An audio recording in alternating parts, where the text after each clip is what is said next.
Good evening. I'm going to call the Clay County Board of Commissioners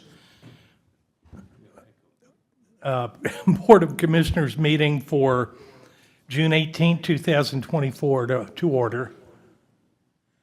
We have technical difficulties here.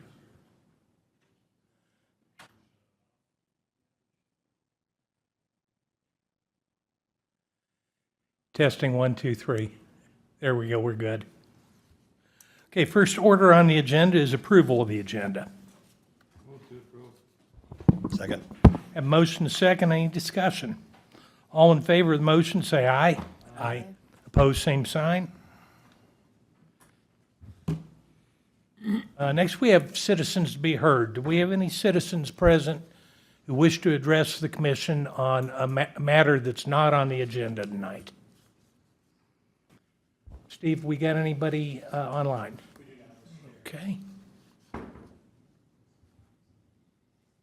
Next, approval of payment of bills and vouchers. I'll offer a motion to approve paying the bills as presented. I'll second. Have a motion to second, any discussion? If not, all in favor, say aye. Aye. Opposed, same sign. And next, we have approval of the minutes from June 4th, 2024. Move to approve. Second. Have a motion to second. Any discussion or additions or corrections on the minutes? If not, all in favor, say aye. Aye. Opposed, same sign. Okay, next on the agenda is public hearing, petition for text amendment to the Clay County Development Code. What, have a motion to move it? 4 minutes. Oh, okay. I'm just moving along too quick. Kathy's here. Kathy's Yeah. here. Ms. McKay, you ready? We'll bring you up. You got 4 minutes. Request approval to fill a public health finance manager position.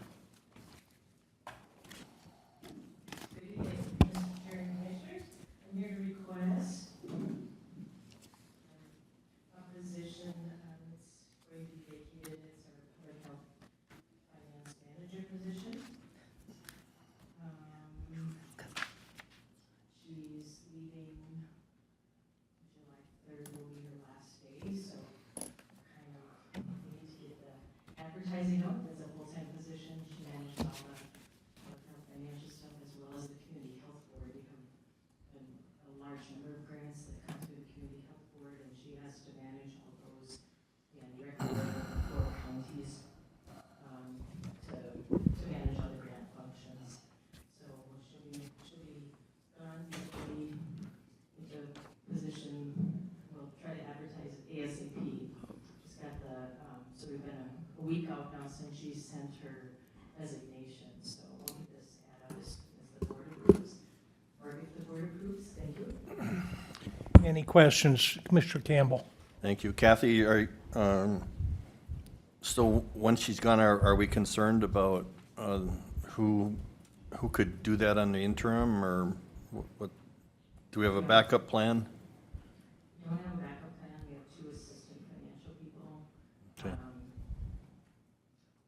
Unfortunately, the timing is we're in the middle of we're just beginning a CHB audit, financial audit.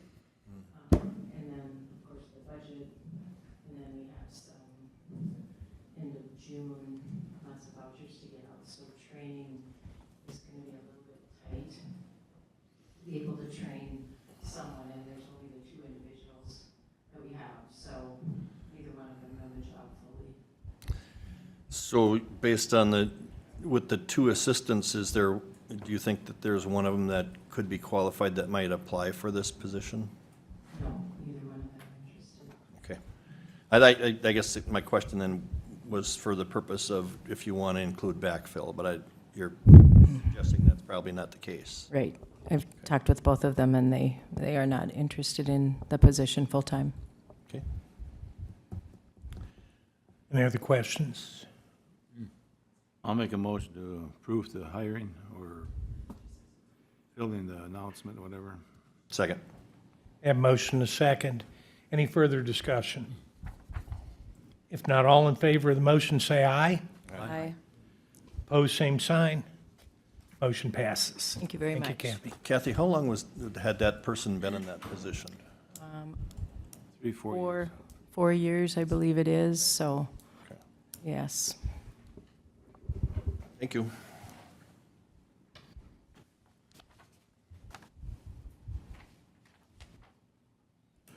Okay. Next, we have public hearing, petition for text amendment to the Clay County Development Code. Do I have a motion? In the public hearing? I'll second. Okay, I have a motion to open the public hearing. All in favor, say aye. Aye. Aye. Opposed, same sign. The public hearing is open. Matt, so it's all yours. Good evening, Commissioners. Can you hear me all right? Okay. So this is a petition for text amendment to the Clay County Development Code. The specific request is to make storage units, to be under our commercial, so we're talking commercial storage units, a distinct conditional use under the commercial section of the Clay County Development Code use table, and then add as a conditional use to the Resource Protection Wellhead Protection Zone Overlay Zoning District. So this request and relevant to our comprehensive plan goals and objective, we do have a commercial and industrial goal category to encourage commercial and industrial development that is in harmony with the agricultural and rural character of Clay County, promoting value-added ag, commercial and industrial development in ag service center areas, avoiding or mitigating against commercial and industrial development in and near environmentally sensitive areas, and avoiding or mitigating against commercial and industrial development that increases the potential for land use conflicts with rural residential or agricultural uses. Also relevant to this request would be our goal under our environmental health goal category would be to protect groundwater resources in Clay County, to ensure safe and clean drinking water as well as adequate supply for people in agriculture during times of drought.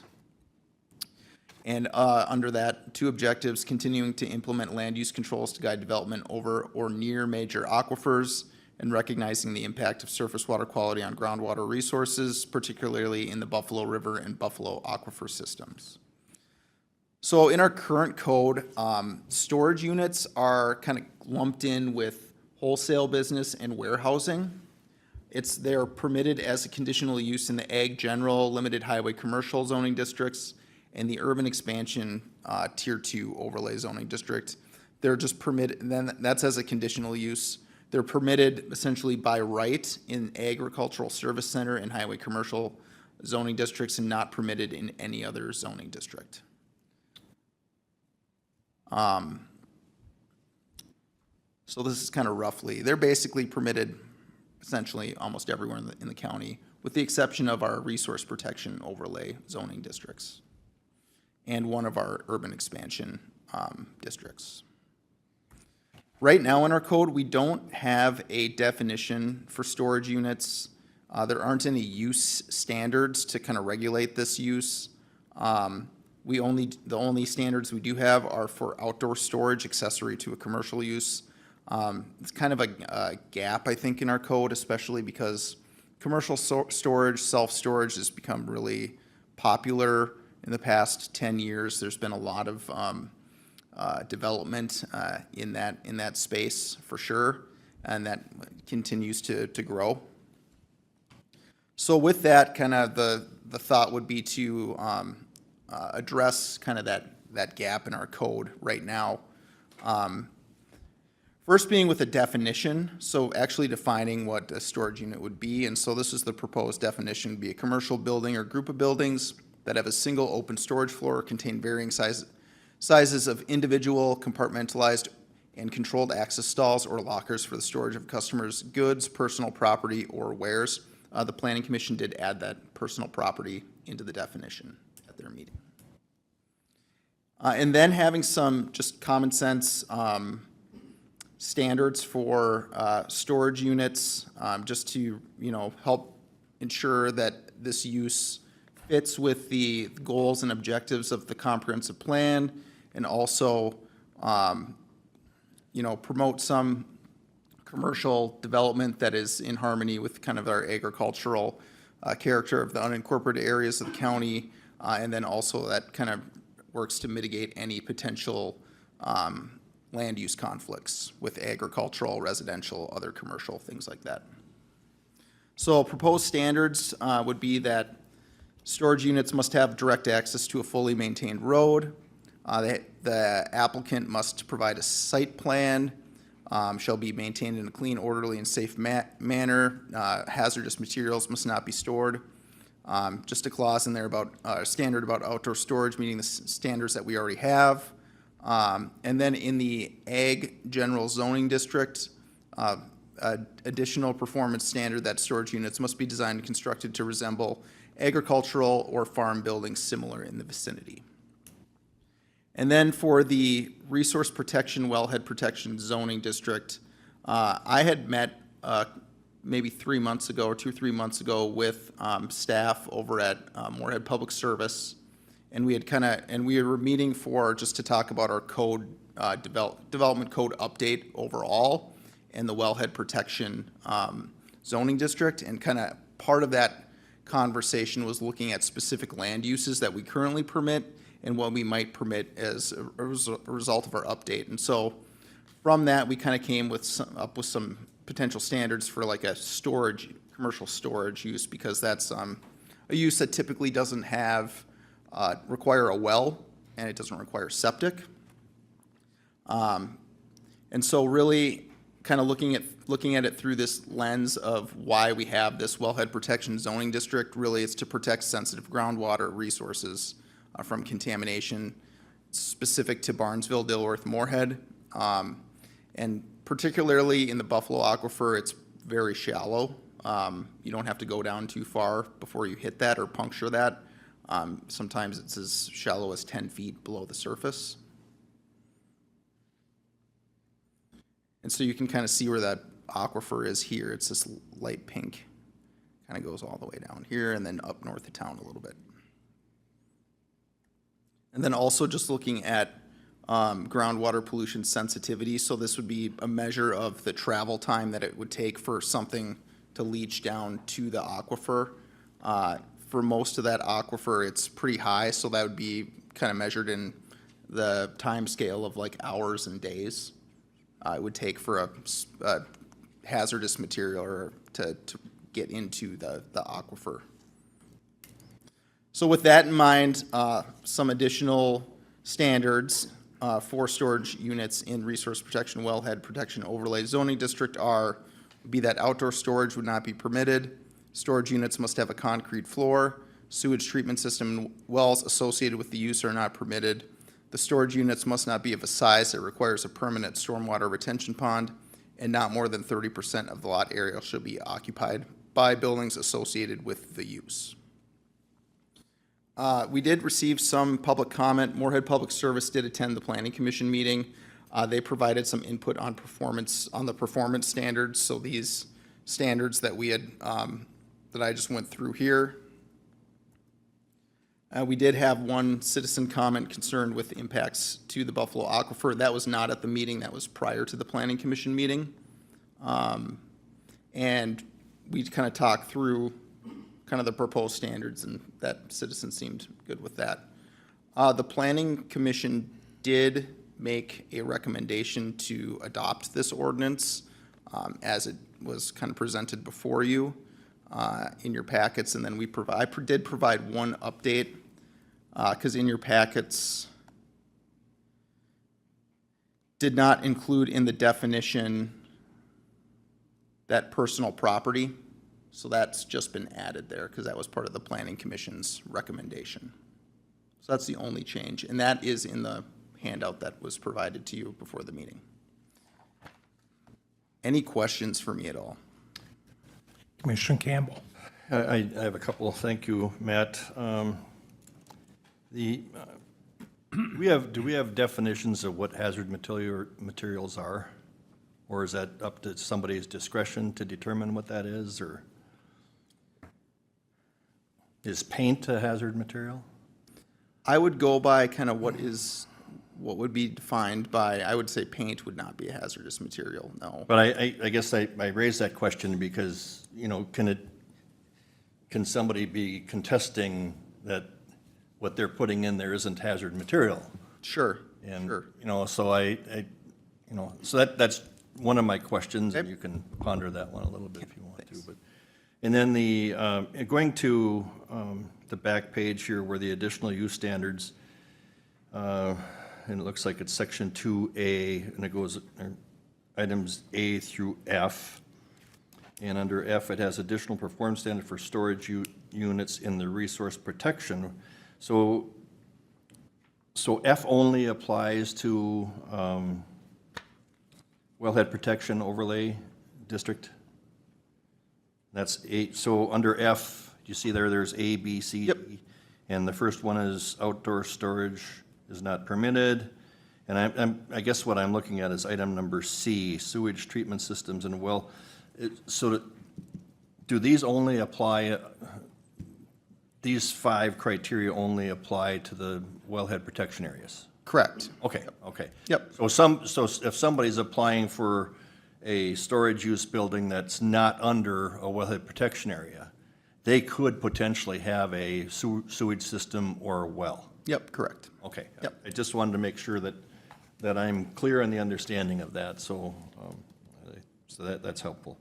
And Mr. Chair and Commissioner Campbell, getting back to the hazardous materials question, I don't think we have a very good definition in our code.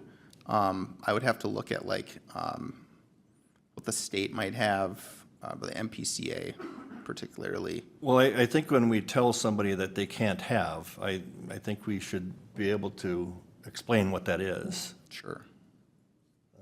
I think we would typically consider that to be like the bulk storage of petroleum-based products, fertilizers, pesticides, and mainly like the bulk storage of that. Yeah, again, I just go to think, there's one person that made a comment about, over the wellhead protection area, and so if somebody goes in there and has mosquito spray in there, is that a hazard? I would probably consider that to be hazardous. Okay. See, okay, Yep. but you see my point. Yep, absolutely. It's just, Yep. I got a question too, not hazardous. I mean, if I rent one unit, can I store my drugs in there and stuff? Is that permittable? Probably have to call the sheriff on I you. mean, Yep. I know it's not supposed to have any, I mean, but can you, we were identifying hazardous materials not to be stored.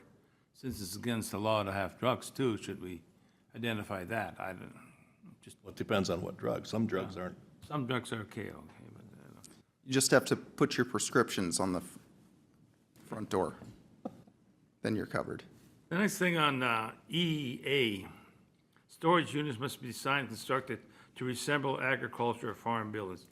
I've never seen storage buildings yet to resemble farm buildings. Is that a required thing or something? If you're close to a farm, that you have to make it look like the farm?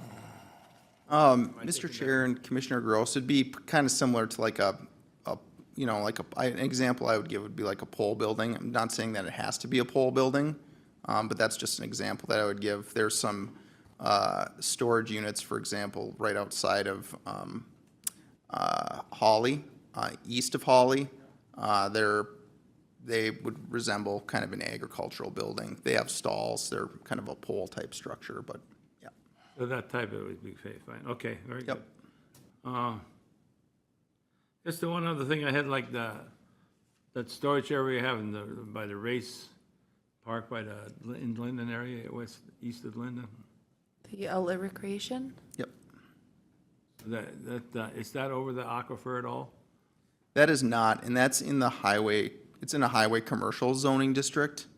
Yeah, so that one is it's not in the agricultural general zoning district or the resource protection wellhead, but it is in the highway commercial. I'm not opposed to any of this, that we do this. I mean, I'm okay with it, just got some questions on how it's written up, and that,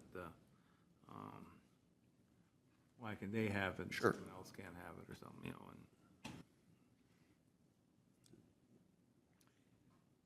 Because I'm, go ahead. I'm just looking at like even the storage of the dirt, right on Highway 336, they're storing dirt out there, I think from 11th Street underpass. They did it from the 21st Street underpass. And you show it there how long it takes to get into the aquifer, is that allowed to, I mean, it must be allowed to do that. How long can you store that? So we, Mr. Chair and Commissioner Gross, currently in our code, like stockpiling of excavated materials in wellhead protection is permitted as an interim use. It can also be part of a permit for a gravel mining operation as well. How long can they do that? I mean, I don't know what the time period you had on there. My understanding with that is that all of that soil has been tested for hazardous materials, chemicals as well, as part of the, and then the hazardous materials going elsewhere, or contaminated soils are going elsewhere. When I attended Linden Township, they were very concerned about the storage there. Sure. Okay. Mr. Campbell? Yeah, I just, back on that hazard materials just for a minute, I guess my concern would be, you know, if we adopt this and then you have somebody who puts these storage sheds in and they deem in their opinion that what they're putting in there is not hazardous materials, and you might think it is, and, you know, what's the process even in terms of being able to inspect something like that? Do you have the ability to do that as a planning and zoning administrator? Yeah, we would have the ability to request an inspection. Okay. And I don't know if, was Mike Leeser involved with this? In this Yes. process? Okay, okay. He attended the planning commission. Okay, I'm just trying to also avoid us getting into spendy lawsuits over an argument about what hazard material is. Sure, completely understandable. I got one more question. Why do we not permit outside storage if I want to store a camper on there or something? Why do we not permit that? So that was, Mr. Chair, Commissioner Gross, that was when I was having discussions about about commercial storage in the wellhead protection zoning district. That was something that Moorhead Public Service had brought as a concern with respect to anything leaking into the aquifer. If you're storing like a number of vehicles or a number of boats or things like that. They're on top of a cement slab, aren't they? That's something that, yeah, could be permitted if it was on an impervious surface. I mean, I'm just wondering why you couldn't store a camper in there. I mean, it's not permitted here according to this. So I don't know why not. I mean, And again, that's just in the wellhead protection area. Yep, correct. on top of concrete slab. Stuff that spills on concrete still is to go somewhere. Mr. Chair, thank you. Commissioner Mojo? Thank you. I also attended the planning commission meeting, so I've heard the majority of the discussion that's gone on regarding this. I struggle a little bit with the parking outside. As I've said in years prior, that one I struggle with, particularly as Commissioner Gross brought up, a camper that's not necessarily a container of fuel. I have driven by the Moorhead Airport and do find it odd that sometimes airplanes are parked outside for a substantial amount of time in the Buffalo Aquifer. And so I struggle a little bit because it's requiring landowners to abide by some sets of rules that not necessarily are the same sets of rules with a registered airport that sits close by. So I get it. I completely understand the concerns. I think there are really great ways that you can mitigate those concerns as well. Similar, I think back quite a few years ago, there were some requirements for farmers that had fuel tanks in their properties to make sure that there was a containment system that was around them and a lined containment system. So I think there are ways that you can mitigate any of that wash off that is referred to. You know, I seem to agree with the sewage component because I think those can get sideways sometimes. I think you can always deal with it, but particularly in this maybe that's an issue. But I think I've noticed a trend in the last few years of people having lots of toys, that when you live in town, there are rules and regulations about how many of those toys can be parked out on the boulevard or in your driveway. There are different rules and regulations that homeowners associations have, covenants, if you will.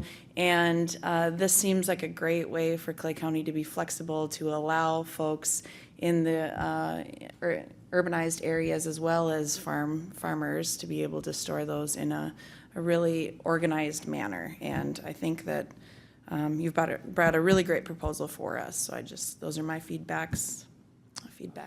I just got one more comment on those campers. I mean, you can go to a lot of farmsteads probably on top of the aquifers and have one or two campers. The farmers have a friend and they say, yeah, you can store your camper in my yard over the winter and all that. I mean, that's allowed there, I think. I'm just concerned, I'm just wondering why we put those outside. You can't have anything on the outside, on top of concrete. Why you can't do that? So, Mr. Chair and Commissioner Gross, you certainly have the ability to amend this. This is just the planning commission recommendation. If you want to amend this to maybe match what's on D up here, outdoor storage must meet the standards. And then you could even add and be stored on an impervious surface. Because if I might, really quickly, there have been proposals, because any proposal will have to go through a conditional use process, correct? And so as part of those conditional use project or proposals, there'll be hearings, and we have attached conditions to say no more than 10 parked outside, given the lot size, the space size, the access size. And so if we don't include that ability, that won't even be an option later. Yeah, Mr. Chair and Commissioner Mosho, that's correct. If you just say it's not permitted, then it would not be permitted. So if that's something you're looking at changing, then yeah, I'd recommend doing it now. Commissioner Kravinoff. I too, that struck me right away, and I don't know if I really agree with it not being permitted, and I guess I like the latest idea that you were going back toward D there, and making consistent with the others, hearing the fact that we're gonna have conditional use permit, in that there is discussion about, I don't want to repeat totally that, just what was said in regard to numbers. I'd be okay with the impervious thing, that being in there. I can think of when I was on commission, some of the landfills or other storage places, not landfills, I'm sorry, gravel pits. We mitigated all the fuel issues right along on the aquifer there. I don't know why we can't do it here. The other question I have, does this give us the scope to have in our areas, and I see commercial, I'm not saying copy, but things like U-Haul is doing in Dilworth for something larger containments, storage? Yeah, Mr. Chair and Commissioner Kravinoff, that would something like that would currently be allowed in our highway commercial zoning district. Absolutely. Yep. Yeah. And Mr. Chair, I just, based on your feedback, I just kind of made some proposed change to that outdoor storage not being permitted, and I don't know what your thoughts are on that change.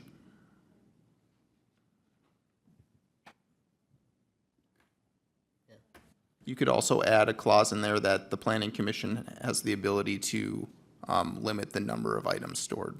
Steve. Mr. Chair and Matt, based on that, we're limiting the amount of impervious space on the property. I think what we're saying is if you're going to store another pickup on the outside on the side, we're not talking about an apron per se, but say you're putting additional concrete on the side, are we going to limit a business ability to put as many storage units on there as they may like. Yeah, Mr. Chair and Administrator Larson, the impervious, or the 30% of the lot area, that's right now just associated with the buildings and not necessarily, we left out concrete aprons or anything like that, so. Do they have to have a fence around it?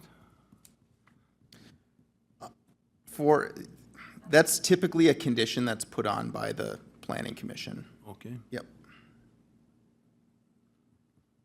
I mean, I guess it probably looks like I'm against some of this. I'm all for getting a good plan, you know, and I just feel like sometimes it's just a little bit too restrictive on not having outside, I mean, like parking a camper there. I don't see a problem with that. I just don't see. Yeah, and Mr. Chair and Commissioners, just remember, like, right now, outdoor storage is not allowed at all in the Resource Protection Wellhead zoning district. Whatever you put into this, to this ordinance in terms of performance standards, they would just have to, in your opinion, meet the, be compatible with the goals and objectives of the comprehensive plan. Commissioner Campbell. So Matt, based on the language that you have there, it wouldn't create a problem by, on that particular A, to state that that will be subject to limitations through conditional use? I don't believe so. I think that that's a condition that the Planning Commission has put on for outdoor storage in the past. And I think it would be perfectly reasonable to state that as part of it. I think, I don't see any problem with that. At least then when somebody's reading this, they're getting the clear understanding that if they're gonna be going in and applying for this, that the Planning Commission, through its authority, may put conditions on, for example, how many of those campers they might be able to have on there. So it'd be something like, And again, it's exclusive to, in those lands that are within the wellhead protection area.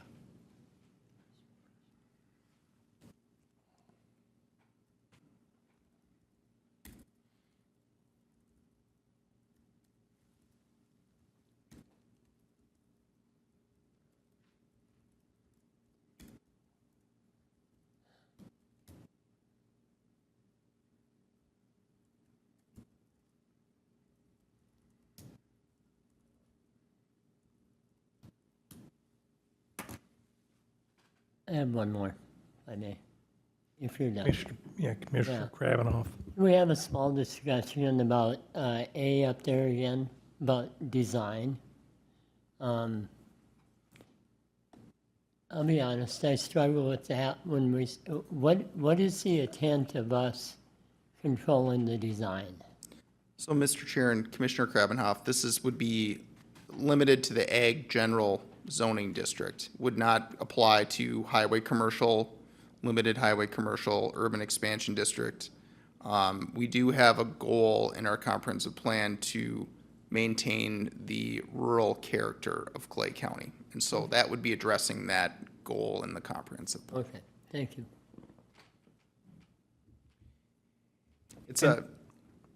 I can just add this too, Mr. Chair. There is a type of zoning that's called form-based zoning. Right now, most zoning is done through Euclidean-based zoning, so you have zoning districts and specific uses are allowed in those zoning districts based on a map. A lot of cities, for example, have adopted some more form-based zoning approaches, which allows for more uses, in more mixed uses and a diverse type of uses. It's a little more flexible in terms of what would be permitted and not permitted. But the form-based comes in that it would have to meet a certain set of criteria. And one of the big ones is aesthetics, for example. But by meeting those criteria, then the trade-off is, or the benefit is then you could do this, have this use in an area where it may have not been allowed. Appreciate it. Okay. Additional questions, comments? Motion? We have to ask Yep, for additional. you're right. And do we have any members of the public that want to address the commission on this issue? Come ahead, sir, and just state your name and address. Aaron Steenerson, 6448 70th Street South, Sabin. I'm the one that filed for it. I just wanted to say how much I appreciate you guys looking to consider the outdoor storage to work into it. That would help out with our plan to be able to have some of that. And then one idea I had with that as you guys started talking is maybe permit non-motorized. So it'd be campers like Mr. Gross was talking about, or a trailer or something like that, but that would help avoid the fuel and oil leaking issues and whatnot. And I also would not want that in my storage facility anyways, going on, so. And then, Mr. Campbell, as far as the hazardous use or hazardous chemicals, we would work to make sure we come up with a plan and have that posted. We had said that at the Planning and Zoning Commission that we would post that, and we would work with Health Department, whoever, to have a formal list on that we would include with our lease and have posted on our property. I just, from my standpoint, I just, when we put something in that doesn't have a clear definition, it leaves it up to somebody's discretion, I think. Got lots of gray area, Right. so. There's one last thing, and while you're up here too, so if we're going to state that campers and those types of things would need to be on concrete, so when it comes to item number D, when you have more roof space plus concrete, don't those two there have an influence on when a pond is required? Yeah, Mr. Chair and Commissioner Campbell, that'd be correct. So actually, Mr. Steenerson's idea of the non-motorized or vehicles that don't require, non-motorized items could be stored just outdoors. I guess what I'm getting at is if you're gonna allow a 400 square foot building for storage, and then you're gonna have another 800 square foot of concrete, I'm just throwing numbers out. The combination of those two then determine if the need for a retention pond kicks in. And one of the things we've talked about on this is we can get around having an actual retention pond by doing some different drainage swales and stuff. I chatted with John Lowry a little bit on it, just to make sure that we do have ways around that when we knew they wanted us to not have the retention ponds. So there's ways to have stormwater retention without having a pond. But one other thing that I guess if we are looking at this is that those could be permitted to be parked on gravel instead of concrete, so that we're not having the hard surface there. So you would be talking, and that's where the non-motorized would come into play then? Correct. And you could avoid that concrete? Yep. Yep. So, Mr. Chair, if you added in, say, this items containing fuel tanks must be stored on an impervious surface? Yeah, that might solve that. Commissioner Mojo. Thank you, Mr. Chair. I like how we're working through this to make it as flexible as possible, understanding there'd be oversight at a later date as well.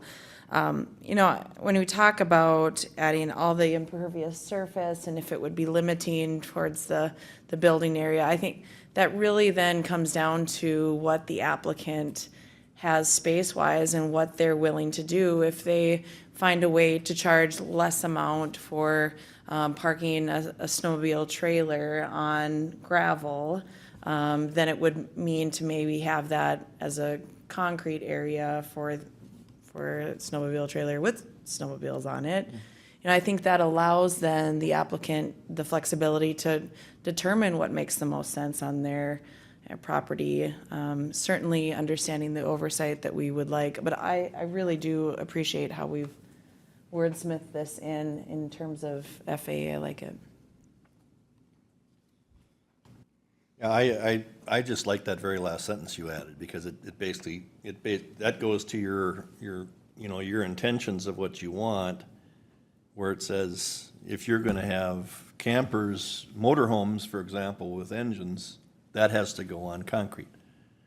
But if somebody's gonna store, a camper that isn't motorized, that could go on gravel. Is And that pretty explanatory within that?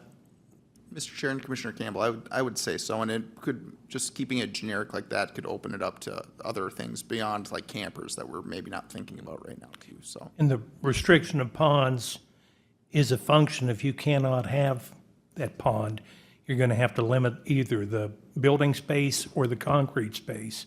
Correct. And that would be controlled simply by the math. Well, I do believe, Mr. Chair, I do believe that there are ways to mitigate stormwater retention, as the applicant in this case has said. I think there are other deals with swale lines, and it's how you drain. Yep, there's Plan drainage. engineered swale systems with basically like rock dams within them, so it slows the water going, but it's not an actual dug pond where we're digging closer to the aquifer.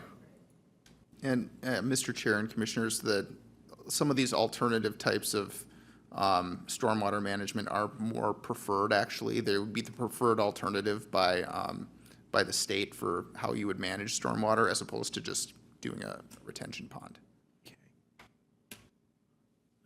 I think it almost looks like we're trying to form an agreement just so it fits his situation, but we gotta look at that, doing this thing to fit Clay County. It's gotta fit everybody, not just his situation, and so I hope we incorporate, Yeah, Mr. Chair, just I might, thank you. I appreciate Commissioner Gross's perspective. From the public, that might seem very well that that could be the case. However, given the amount of time and proposals that we've had at the Planning Commission, our discussion right now really is in response to almost all of those that we've had. So we've seen different circumstances pop up. We've had different feedback from different entities and municipalities and neighbors. And so it really is a collective gathering of those comments to make sure this fits countywide in this area the best. It just always seems so happen that you're responding to the applicant, but it's really, the applicant has found an area that we've not necessarily a gap, as Matt pointed out earlier, so. Yeah, and I appreciate Commissioner Gross's comment too. We don't want to be doing this for any one applicant, but the fact of the matter is there's a couple of key bullet points in there that puts future decisions back to the Planning Commission. You know, so you still are going to be going through, and you know that even though we said that, you know, we might have included some concrete, some gravel, impervious, but we also have, the Planning Commission still has a say in what additional conditions they can put on. You know, so I think that can, you know, that can cover, you know, when we do these things, we don't have a crystal ball to see everything that's going to be coming before us in the future. So we do the best that we can to establish some guidelines on it, and that becomes our ordinance at the time. And without having to constantly redo our ordinance, I like this. I think this is a good way to move forward with allowing landowners to have more options. That almost sounds like a motion. Well, we're. Oh, I'm sorry, we're still in, Yeah, we're still in public. And Mr. Chair and Commissioners, I'll just add to that, what Commissioner Campbell said is when the Planning Commission hears a request, they do have to go through a set of findings of fact that would address specific potential issues that come up specific to that request. And so the conditions, if there are any issues that could conceivably arise from the request, as just discussed in the findings, there can be conditions placed to eliminate or avoid or mitigate those potential issues.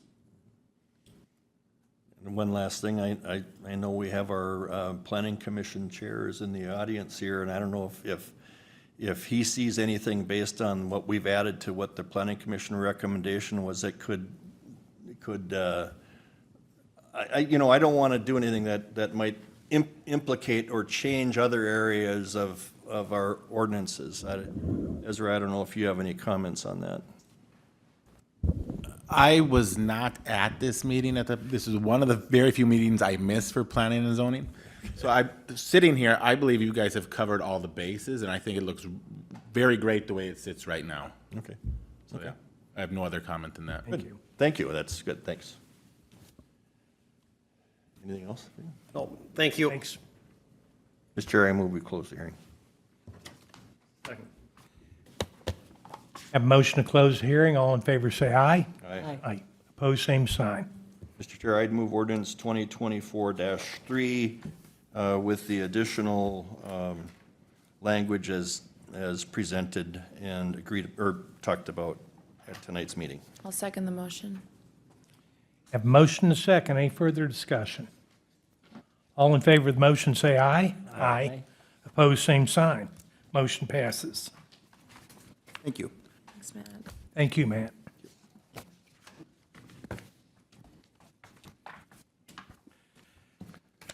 Next on the agenda, request approval to sign property purchase agreement, and County Administrator Steve Larson will present.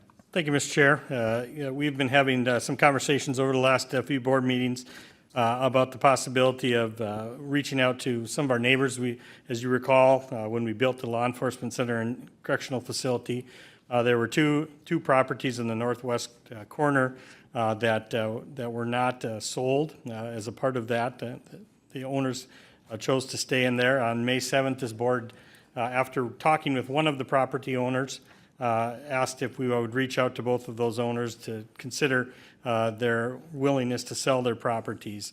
This afternoon, we have a purchase agreement on the property of 918 9th Street North up for your consideration. The agreement or the purchase agreement is a cost of $146,300. The homeowners are given the opportunity to either take the taxable value of that or of the property, or have an assessor, independent assessor, come in, assess their property at our cost, and then choose between the two. In this case, the estate chose to take the taxable value, which was $146,300. We also agreed as part of this property to pay for the closing costs and the remaining taxes for 2024. So the purchase agreement to which you'd be signing, agreeing to today, is for $146,300. With the ancillary costs, it would be a total of $149,534 and 29 cents. And with that, I would yield for any questions. Mr. Campbell? I may have a question more maybe for Paul as a real estate guy. And is it common to pay for both title and insurance, and also pay to have a title opinion done? I thought the title and insurance replaced the title opinion. Okay.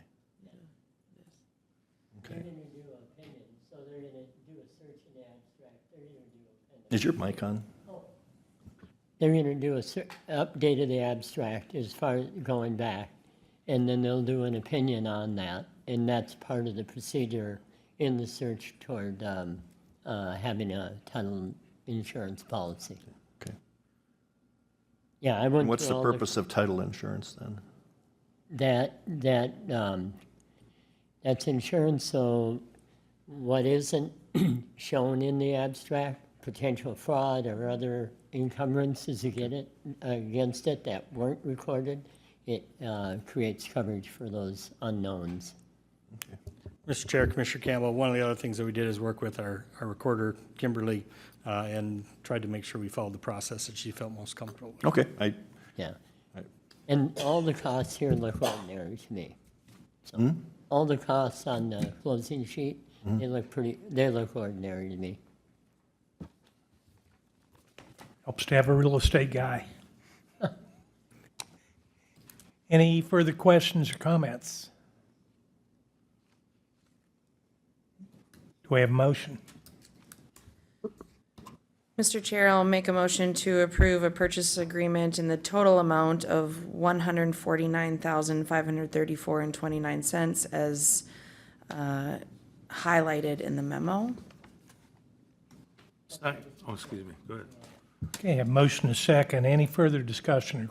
Commissioner Mojo. Thank you. I think it's important for historical purposes for folks to realize that this was really a long-standing conversation probably with the neighborhood we didn't want to force anyone out, but certainly wanted it to be an available option for people, understanding the growth of Clay County being substantial. There could be uses for that land could the time come. And so I just know that staff over a number of years have worked hard to make sure to have good relationships with neighbors and keep this kind of top of mind as folks age or move out of a home that maybe necessarily fits their use. So thank you. Any further discussion? If not, all in favor of the motion, say aye. Aye. Aye. Opposed, same sign. Motion passes. Thank you. Thank you. Committee reports. Commissioner Campbell? Thank you. On June 11th, we had the Diversion Authority Planning Committee meeting. Number of things were discussed there. We continued to work on the executive director job description. That's something that, you know, with where we're at in the project right now, the executive position that was on early on is winding down now, and the future role of what that position might be is going to change. So we're, as planning committee, we recommend just to continue researching what that could look like before we go out and put that out for recruitment for that position, because it's likely that that's going to change compared to where it was.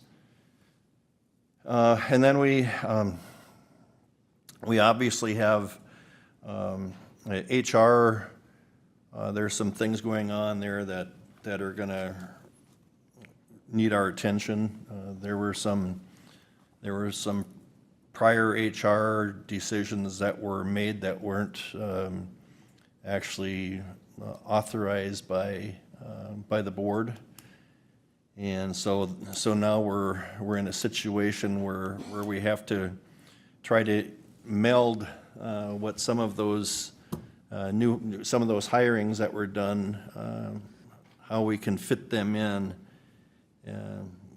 whether it's with Cass County's HR policy or if we have to have an independent one. I think what's ultimately going to happen is I think we're going to be looking at having a completely separate grid or matrix, as Cass County calls it, for those employees. But that, again, is a decision that would be made by the full board, but that's some of the discussion that we're having. And then we just, and of course, in the meantime, our co-executives are going to continue to, Robert Wilson from Cass County and Michael Redlinger, I think, are kind of with them a bit of a thanks, because they've got an awful lot of extra duties that have fallen on their lap, but they're handling it very well. Then on the June 12th, we had our Red River Regional Dispatch Budget Committee meeting, and we had gone over the budget that was approved by the Executive Committee.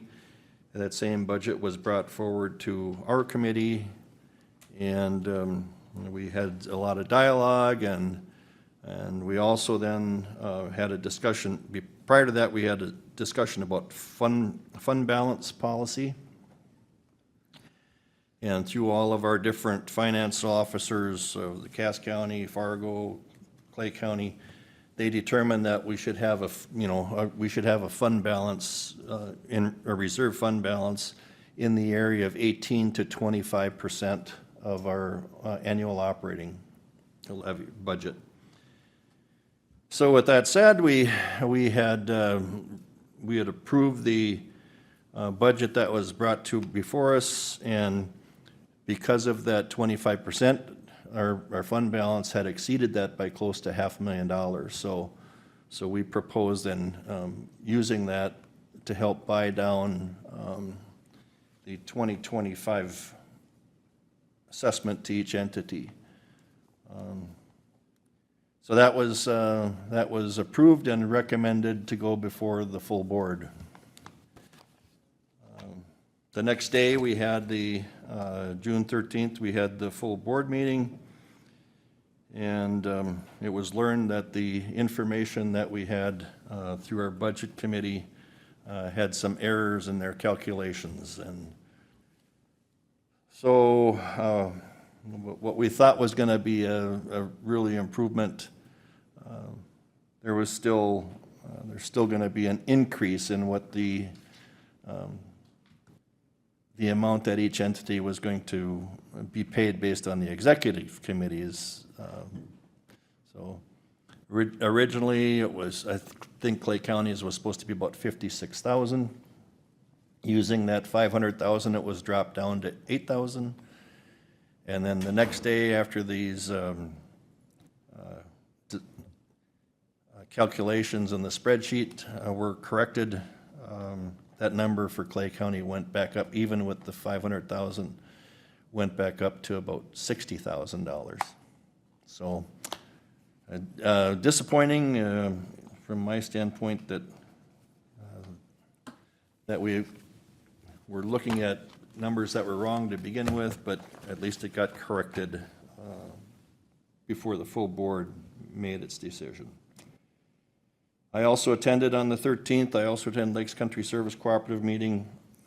Everything there, we did talk about different insurance renewals. Of course, we're not part of their insurance anymore at this point, and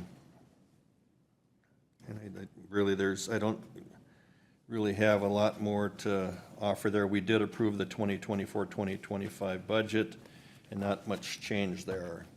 Today we had our insurance committee meeting, and it was primarily a review of the last 2 years' claims versus premiums collected, and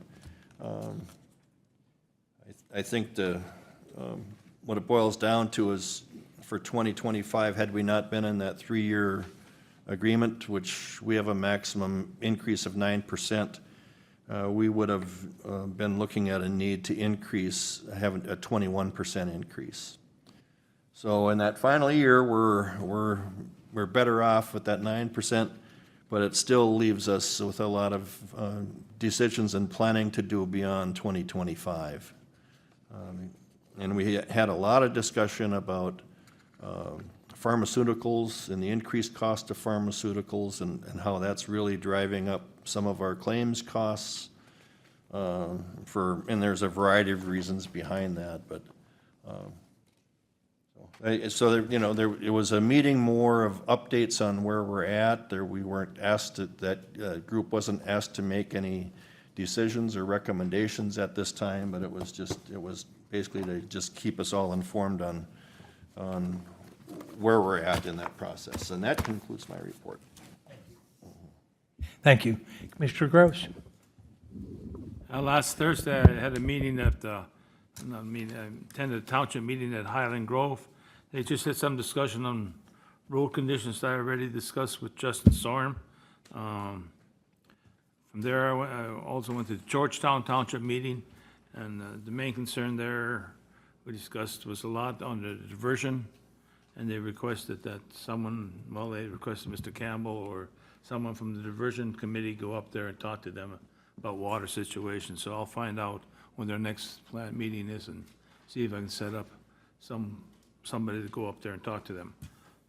This morning we had the Personnel Issues Committee meeting. And there, Mark Sloan requested a change in organizational staff there, which we approved there, and then also either bring forward to the commission. And then Roy Schmitz also had some, he wants to hire a cybersecurity analyst, and we thought that was a good move for him too, to do that because of all the cyber attacks or whether we've been getting and stuff, so that'll be coming forward too for requests, so. Those, oh yeah, also the one thing up in Georgetown meeting, I know we've approved the chloride contract, I know they're not satisfied with the chloride that's going down, so another discussion I had with Justin, so those are my meetings. Thank you. Commissioner Krabanoff. Thank you, Mr. Chair. On the, on the 12th, I had the Clay County Extension Committee meeting, and Commissioner Mojo was in that meeting with me.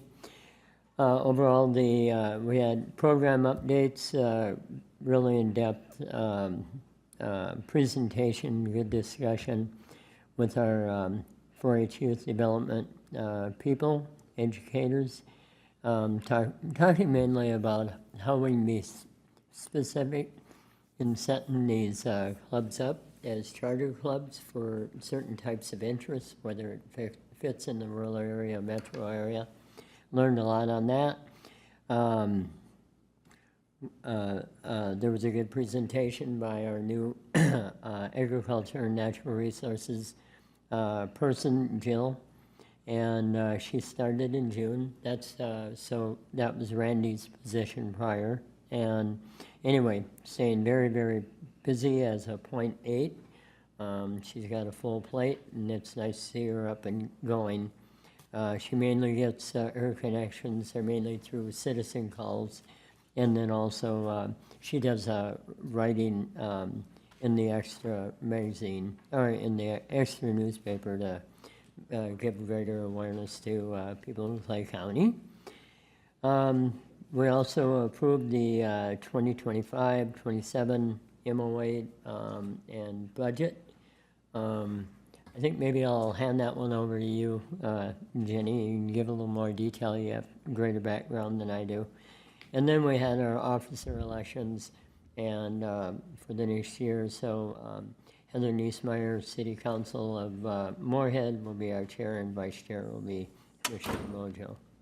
And then we will be at the fair, and lots of exhibits, lots of awards coming up. So that's on that one. Next day I was at the, on the 13th, SWCD board meeting, monthly board meeting. Probably one thing maybe would be of interest, especially on regarding the diversion. So Soil and Water Board, they have one staff member, Tony, who is part of the technical evaluation panel. And this would be for the Wetlands Conservation Act in Minnesota. So anything within the impoundment area now that was a wetland, they had to delineate what those wetlands were. And then being that's going to be drained, now they have to go out, the diversion authority will have to go out and find credits throughout the state because there are none in our little region. So it's going to be 2 to 1. It's going to be a little expensive, but that's going to be what's necessary to be done to meet state law. North Dakota does not have that law, but Minnesota does, and we adhere to that. And so the board did approve that, that technical evaluation that the panel put together. They're getting the end of tree season. Just let you know, they put out about 17,000 trees this season. Also, I'd like to make mention to, I think we all received it in our emails that on July 10th, they will be doing their field day. It's called Soil is Alive. And this will take place out at the Robbie Olson Farm in Holly on July 10th. We're all encouraged to come. It is most of a day, but I think it'll be very interesting, mainly working with the benefits and of having cover crops. And they too approved their county budget proposal. That will be discussed with Steve, and right now that looks like it might be about 3.2%. So I think that's it on that one. Today I had, or this morning along with Commissioner Campbell, I was part of the insurance committee discussion. The only thing he did a great job in all the things we talked about. The only thing I'll add is, just trying to keep the claims numbers as low as possible. I think a special attempt be made for education, for people to understand, for employees to understand, working toward generics and other type things. And then also with Social Security, people moving toward Medicare. I said Social Security, I meant Medicare. Learning the benefits of that so they aren't hanging onto their COBRA, creating extra expense for the county. And then this afternoon, I had the Adult Mental Health LAC, our monthly meeting. We had a really good presentation by Ann Hofgren with Legal Services of Northwest Minnesota. And just Ann coming forward and talking to our groups and referrals coming in to help the people under who qualify to have non-criminal legal assistance, mainly in 3 areas: family law, toward housing, keeping their housing, and then economic, which is can also be in the way of education. A very, very good meeting, and we had agency reports. So that's what I have. Thank you. Commissioner Gross, do you have something additional? Yeah, I have one item yet from the Georgetown Township meeting there. It wasn't just all concerns about problems. They also gave a very good commendation to their highway maintenance guy, Sam Hildy, who does the work up there. They were very happy with the work that he's doing, and just wanted to mention that. Thanks. Commissioner Mojo.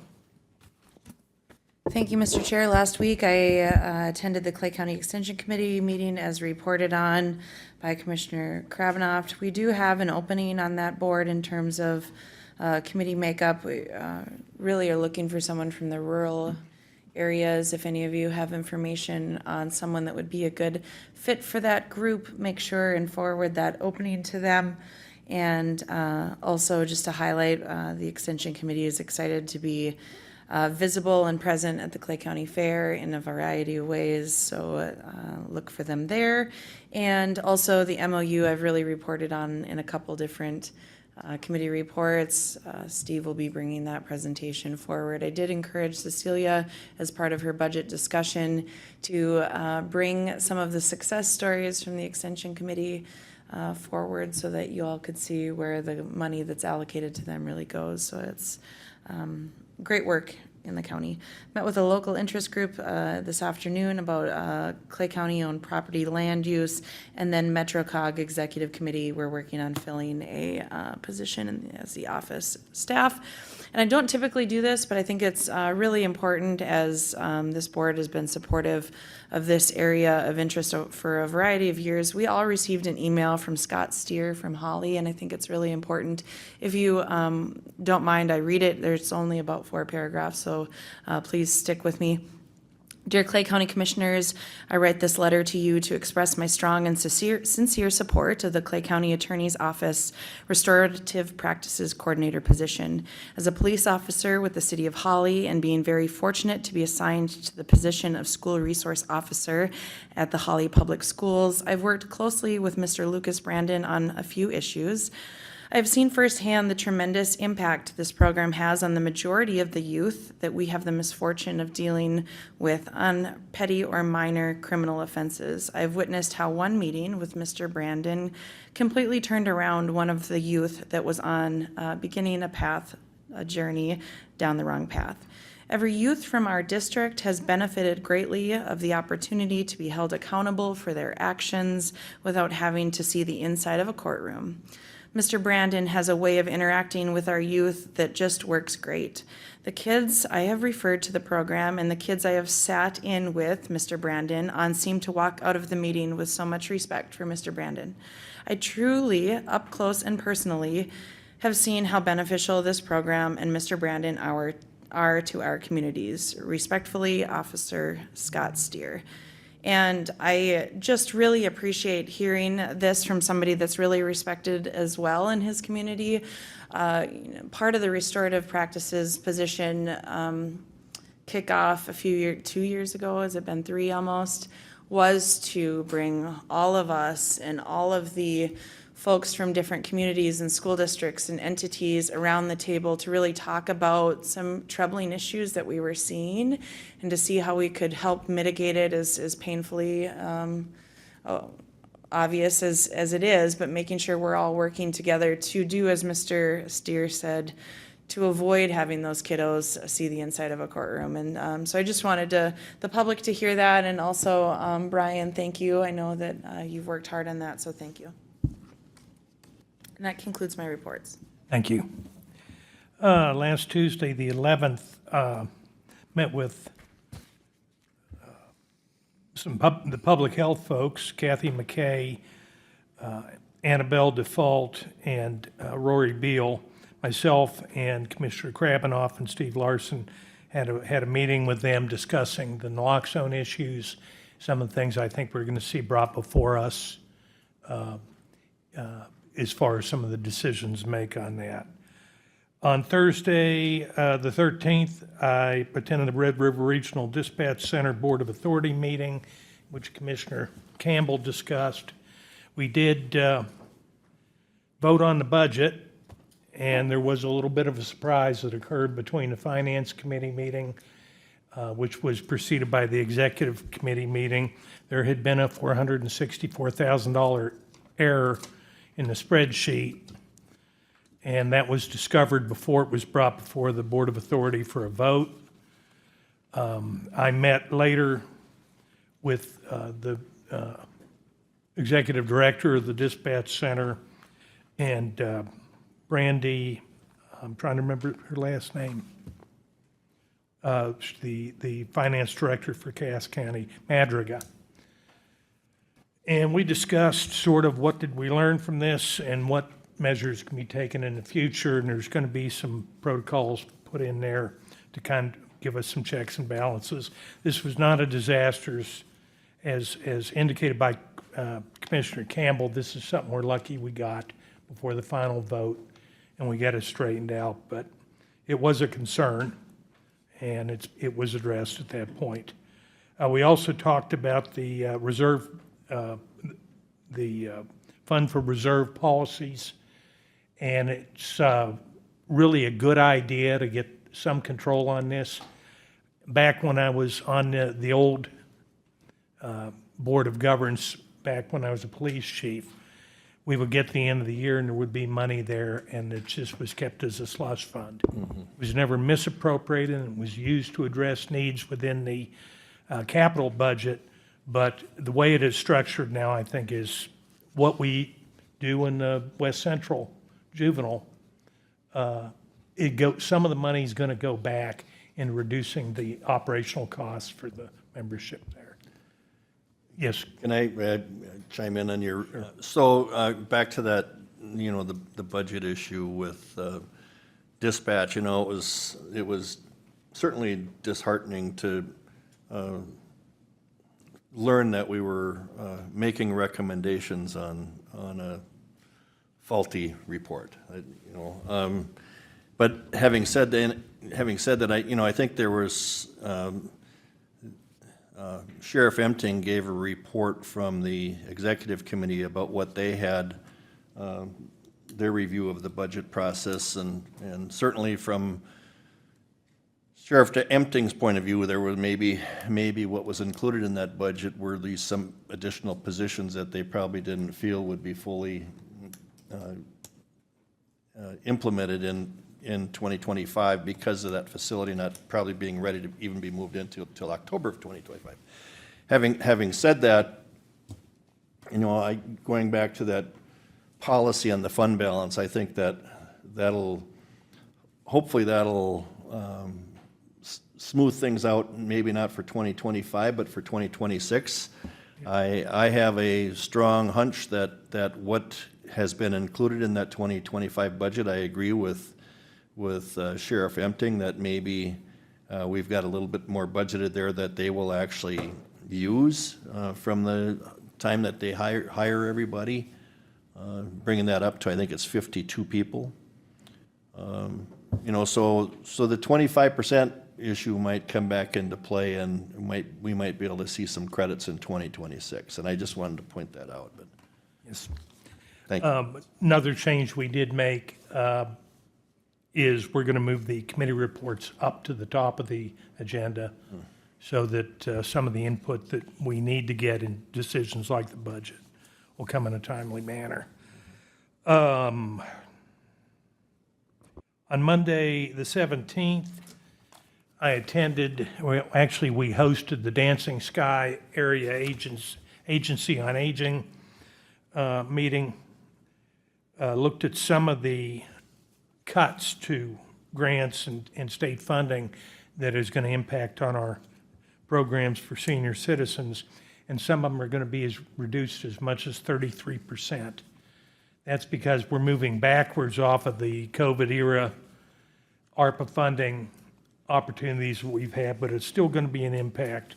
It looks like it's going to get into the 2019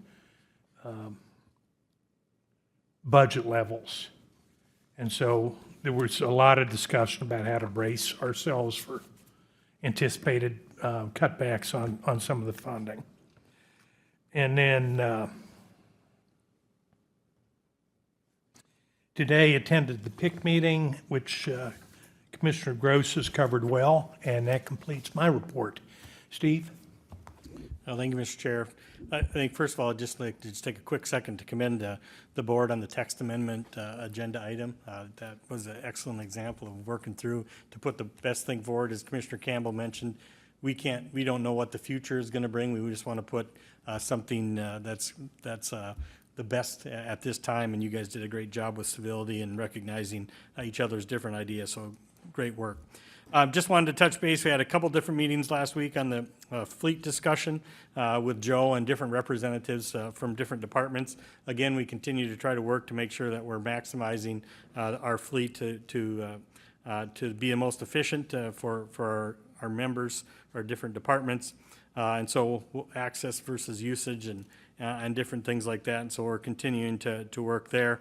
We had county management last week. We recognized Rhonda Porter with her last meeting. And in typical fashion, Rhonda Porter brought us breakfast instead of us recognizing her. And so that was good. We talked about our employee picnic, which is 1 week away, budget 2025, and also county fair on government days on July 12th from noon to 4. We'll have, looks like at least 5 departments will be present that afternoon. On the 12th, we had a department head evaluation. On the 13th, met with Joe again and had a detailed discussion on signage for both the withdrawal management and DMV, and also began the discussions on transition plan for the detox. Exciting this afternoon. We had an email from Klein McCarthy wanting to schedule our punch list. And so that's a good sign that we're getting close to the end of some of those projects. The 13th, virtually attended the Red River Regional Dispatch meeting. That's been well covered. Also met with Mark in regards to GIS communication reorganization, which is addressed at PIC, and we'll talk about next week. Also on the 14th, reached out today. We were hoping to have a at-large member, citizen member for our West Central Regional Water District. Unfortunately, to this point, we haven't identified a person. And so I did talk with a couple of different citizens to share a little bit more information on that. I did reach out to a list of potential people of interest and have not received any feedback. And so if there's anyone that you would know that you think would be a good candidate, please feel free to talk with them. On the 17th, met with Rhonda Porter and Quinn. Again, thank the board for the opportunity to have those two have an overlap. They've spent a significant portion of the last 3 weeks working on the budget. As you are certainly well aware, the social service budget is the largest and certainly one of the most complex. And so they had the opportunity. While our timeline doesn't say that we're going to generally provide board updates to you until after the 4th of July, with Rhonda's retirement at the end of next week, Rhonda and Quinn plan to have their budget ready to roll for next week. So you'll have the opportunity to talk to both Quinn and Rhonda in regards to the budget. We talked at the PIC meeting, which we've addressed, participated today in the insurance committee, which has also been addressed, participated in the citizen group interest in county-owned land, and then just a reminder to our citizens that we are closed tomorrow in recognition of Juneteenth. That concludes my report. Thank you. Ms. Melton? Darren? Sarah? All right.